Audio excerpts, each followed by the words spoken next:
When Leena Al-Farouk stepped into her childhood home for the first time in 3 years, she expected warm hugs, the scent of her mother's favorite rose incense, and the familiar creak of the staircase she grew up on.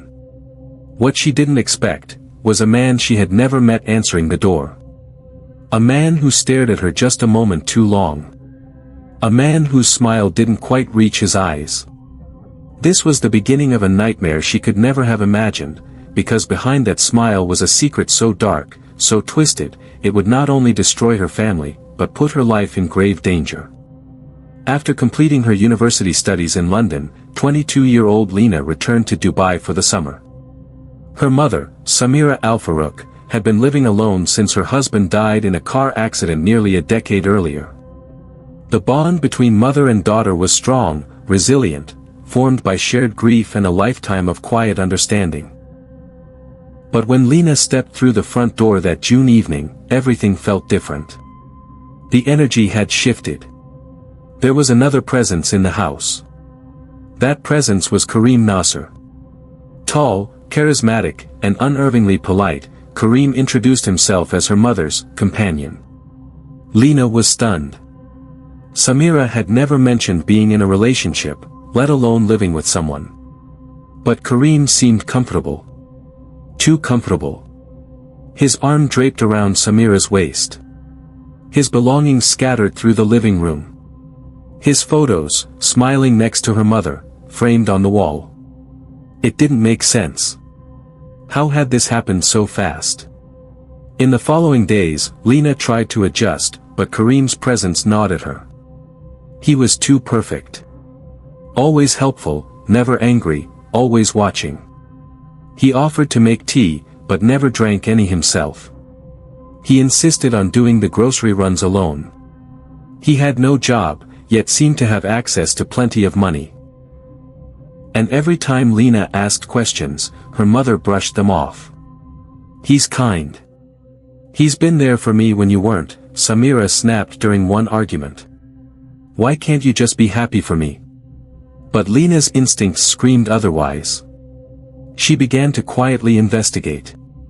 She checked the spare room Kareem used for private calls and found a second phone. It was encrypted, but full of missed calls under names like Dr. Saeed and Client Number 14. She watched as Kareem made nightly trips to the basement, but no one knew what he did down there. And then, things got worse.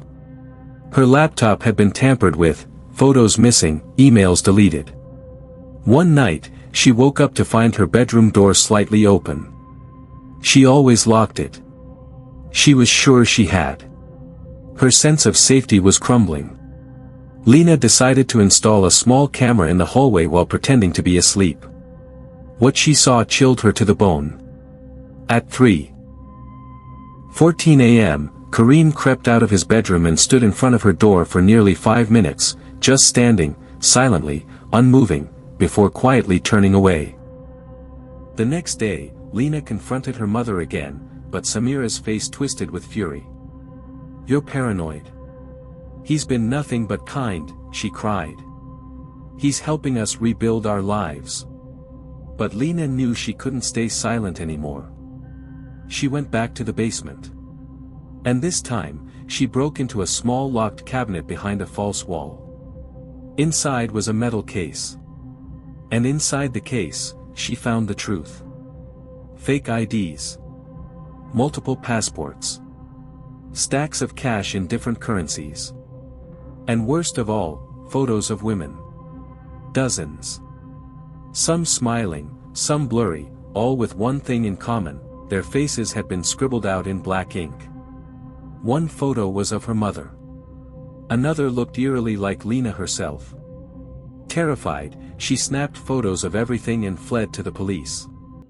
But just as she arrived at the station, her phone buzzed. A message. No number. Just one sentence, you shouldn't have looked. The police raided the house that same night. But Kareem was gone. Everything in the basement had been cleared. He had vanished without a trace, leaving behind no fingerprints, no tracks, no real name. The media picked up the story. Authorities began piecing together Kareem's trail and discovered similar patterns across the UAE, Oman, and even into Turkey. Wealthy widows, lonely single mothers, each manipulated, each left in chaos. But Leena's case was the first where someone lived to expose him. Samira was shattered. Her trust, her love, her life, all built on lies. She admitted she had met Kareem through an exclusive online grief support group.